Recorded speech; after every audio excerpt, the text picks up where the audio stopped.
আপনি কি কখনো খেয়াল করেছেন, যতদিন আপনি সবার মতো থাকেন, সবাই আপনাকে নিয়ে খুশি থাকে।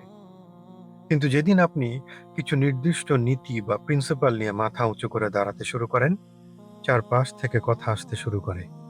কেউ বলে, এত সিরিয়াস হওয়ার কি আছে? কেউ বলে, একটু অ্যাডজাস্ট করলে সমস্যা কোথায়? আবার সবকিছু এত লিটারেলি নিতে হবে? আর ঠিক তখনই জীবনের সবচেয়ে বড় প্রশ্নটা আমাদের সামনে এসে দাঁড়ায়। মানুষের অ্যাপ্রুভাল নাকি আল্লাহর গাইডেন্স? আজ সূরা বাকারা আমাদের ঠিক এই কঠিন প্রশ্নের মুখেই দাঁড় করিয়ে দেয়। গত পর্বে আমরা দেখেছিলাম, মানুষ আল্লাহর কাছেও নিজের খামখেয়ালি শর্ত বসায়।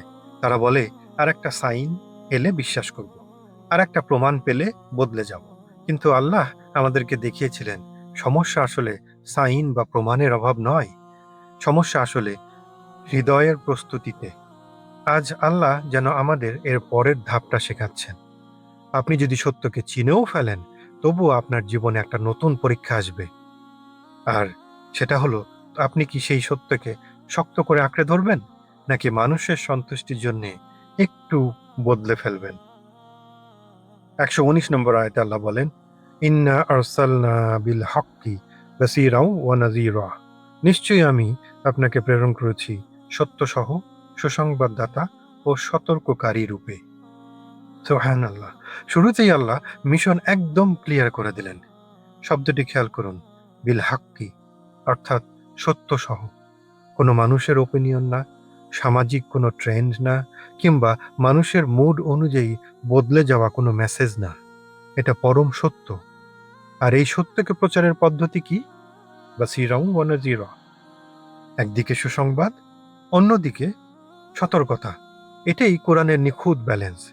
শুধু আশা বা লোভ দেখানো নয়, আবার শুধু ভয়ের সাগরে ডুবিয়ে দেওয়াও নয়। দুটোর এক অপূর্ব সমন্বয়। একদিকে সুসংবাদ, অন্যদিকে সতর্কতা। এটাই কোরআনের নিখুঁত ব্যালেন্স। শুধু আশা বা লোভ দেখানো নয়, আবার শুধু ভয়ের সাগরে ডুবিয়ে দেওয়াও নয়। দুটোর এক অপূর্ব সমন্বয়। কিন্তু আজ আমরা আমাদের বাস্তবতার দিকে তাকালে কি দেখি? আমরা কি এই ভারসাম্য ধরে রেখেছি? আজ আমাদের মাঝে এক অদ্ভুত পকেট ইসলাম মেন্টালিটি তৈরি হয়েছে।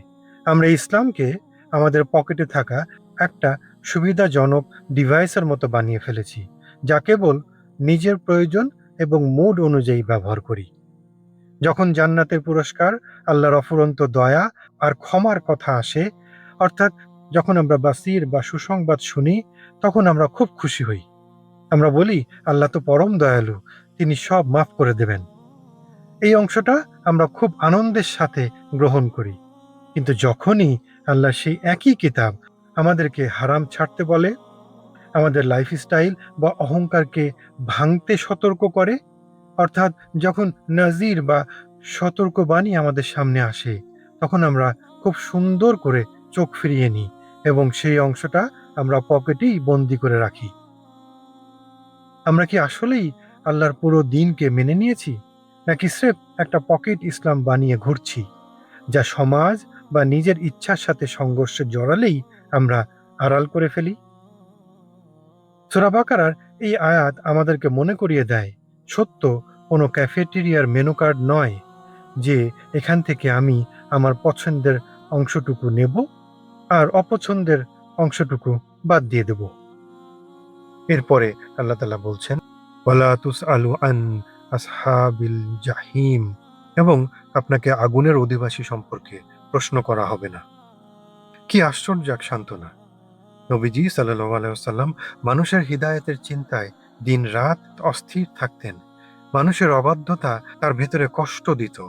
কিন্তু আল্লাহ তার ভারী হয়ে যাওয়া মনকে শান্ত করে বললেন, আপনার দায়িত্ব শুধু সত্য পৌঁছে দেওয়া, কারো হৃদয় বদলে দেওয়ার দায়িত্ব আপনার নয়। আমাদের আজকের জীবনের জন্য এটা একটা বড় শিক্ষা। ভেবে দেখেছেন, আমরা যখন আমাদের পরিবার, বন্ধু বা কাছের মানুষকে দিনের কথা বোঝাতে যাই, আমরা চাই সে যেন এখনই বদলে যাক। সে না বদলালে আমরা হতাশ হয়ে পড়ি, মাঝে মাঝে রাগও করি। কিন্তু এই আয়াত আমাদেরকে শেখায়, আমাদের কাজ ভালোবেসে সত্যটাকে জানিয়ে দেয়া আর দোয়া করা। শেষ পর্যন্ত হেদায়েতের মালিক একমাত্র আল্লাহ। এখন মিশনটা ক্লিয়ার হয়ে যাওয়ার পরে এবারে আসে জীবনের সবচেয়ে কঠিন বাস্তবতার মুখোমুখি হওয়া। 120 নম্বর আয়াতে আল্লাহ বলছেন, ওয়ালান তারদা আনকাল ইয়াহুদু ওয়ালান নাসারা, আর ইহুদি ও নাসারারা কখনো আপনার প্রতি সন্তুষ্ট হবে না। খেয়াল করুন, আল্লাহ কিন্তু বলেননি তারা হয়তো সন্তুষ্ট হবে না। আল্লাহ এখানে লান শব্দটা ইউজ করেছেন, অর্থাৎ তারা কখনোই সন্তুষ্ট হবে না। সুবহানাল্লাহ। এটা শুধু ইতিহাসের কোনো গল্প নয়, এটা মানুষের চিরন্তন মনস্তত্ত্ব। আপনি যখন সমাজে সত্য এবং দিন নিয়ে মাথা উঁচু করে দাঁড়াবেন, তখন চারপাশে মানুষ চাইবে আপনি আপনার আদর্শকে একটু নরম করেন। তারা চাইবে আপনি কিছু অংশ বাদ দেন, একটু কম্প্রোমাইজ করুন। আপনার কানে প্রতিনিয়ত মন্ত্র দেওয়া হবে, এত স্ট্রিক্ট হওয়ার কি দরকার আছে? একটু মডার্ন হও, যুগের সাথে তাল মিলিয়ে একটু অ্যাডজাস্ট করে নাও না কেন?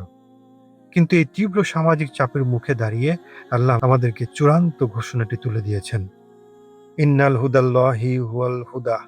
নিশ্চয়ই আল্লাহর হিদায়েতই হিদায়েত। মানুষের তৈরি করা ফ্যাশন আজ আছে, কাল নেই। কর্পোরেট লাইফ বা ফ্রেন্ড সার্কেলের তথাকথিত ট্রেন্ড আজ একরকম, তো কাল আর এক রকম। মানুষের দেওয়া এই অ্যাপ্রুভাল বা প্রশংসা অত্যন্ত ক্ষণস্থায়ী, কিন্তু আল্লাহর দেওয়া গাইডলাইন তা টাইমলেস এবং স্থির। আর যদি আল্লাহর দেওয়া এই হিদায়েত বা গাইডলাইন স্পষ্ট হয়ে যাওয়ার পরও না মানি, তাহলে আল্লাহ কিন্তু এই আয়াতের শেষে সতর্ক করে বলে দিয়েছেন যে আল্লাহর বিপরীতে তোমার কোনো অভিভাবক বা সাহায্যকারী থাকবে না। তার মানে যাদের জন্যে আজকে আমি আমার আল্লাহর দেওয়া গাইডেন্স বা হেদায়েতকে আমি মানছি না, তারা আমার কোনো কাজে কখনোই আসবে না। তাহলে এখন প্রশ্ন আসে, চারপাশের এই তীব্র সামাজিক চাপ, মানুষের মন জুগিয়ে চলার এই হাতছানির মাঝে একজন মুমিন দাঁড়িয়ে থাকবে কি করে? আল্লাহর সঙ্গে তার নোঙরটা কোথায়? আল্লাহ আমাদেরকে সেই নোঙরের খোঁজই এরপরে আমাদেরকে দিচ্ছেন। 121 নম্বর আয়াতে আল্লাহ বলছেন, আল্লাযীনা আতাইনাহুমুল কিতাবা ইয়াতলুনাহু হাক্কা তিলাওয়াতি। যাদেরকে আমি কিতাব দিয়েছি তারা তা পাঠ করে যথাযথভাবে। উলাইকা ইউমিনুনা বিহি, তারাই তার প্রতি ঈমান আনে।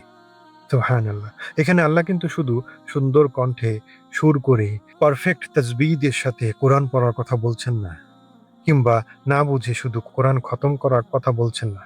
আমি কিন্তু বলছি না এগুলোর প্রয়োজন নাই, কিন্তু আল্লাহ এখানে কি বলছে সেটা আমরা একটু বোঝার চেষ্টা করি। আল্লাহ এখানে বলছেন হাক্কা তিলাওয়াতি, কিতাব পড়ার আসল হক আদায় করা। আর এর অর্থ হলো এমনভাবে কোরআন পড়া যা পড়া, বোঝা, আদেশগুলো মেনে নেওয়া এবং নিজের প্রাত্যহিক জীবনে তা নামিয়ে আনা। এটাই হচ্ছে কোরআনের হক আদায় করা। কোরআনের সাথে একজন মুমিনের সম্পর্ক শুধু রিসাইটেশন নয়, তা মূলত ট্রান্সফরমেশনের। হয়তো আজ আপনি আপনার পরিবারে, কর্মক্ষেত্রে কিংবা বন্ধুদের মাঝে এমন একটা অবস্থানে আছেন যেখানে সত্য ধরে রাখা আপনার জন্য মোটেও সহজ হচ্ছে না। চারপাশ থেকে প্রেশার আসছে মানিয়ে নেওয়ার জন্যে। সবাই আপনার সাথে একমত হচ্ছে না। আপনি প্রতিদিন হয়তো কোরআন পড়ছেন, কিন্তু আজ নিজেকে একটা খাঁটি প্রশ্ন করুন। আপনি কোরআন পড়ছেন ঠিকই, কিন্তু কোরআন কি আপনাকে পড়ছে? আপনি কি তাকে শুধু তেলাওয়াত করে দায়িত্ব শেষ করছেন? নাকি আপনার জীবন, আপনার কেরিয়ার, আপনার সিদ্ধান্তগুলো আপনার কোরআন দিয়ে গড়ার পারমিশন তাকে দিচ্ছেন? কারণ এই দুনিয়ার সবাইকে আপনি কখনোই খুশি করতে পারবেন না। তাই একজন মুমিনের জীবনের সবচেয়ে বড় প্রয়োজন মানুষের সাময়িক হাততালি বা অ্যাপ্রুভাল নয়, বরং আল্লাহর শাশ্বত গাইডেন্স। আর সেই ডিভাইন গাইডলাইনকে ঝড়ের মাঝেও শক্ত করে আঁকড়ে ধরার একমাত্র উপায় হলো কোরআনের সাথে তাদাব্বুরপূর্ণ সত্যিকারের জীবন্ত সম্পর্ক গড়ে তোলা। কারণ সবাই খুশি হবে না, তাই কোরআনকে শক্ত করে ধরুন। আল্লাহ আমাদের জন্য সহজ করে দেন এবং কোরআনের প্রকৃত হক আদায় করার তৌফিক আমাদেরকে দান করেন। আল্লাহুম্মা আমিন।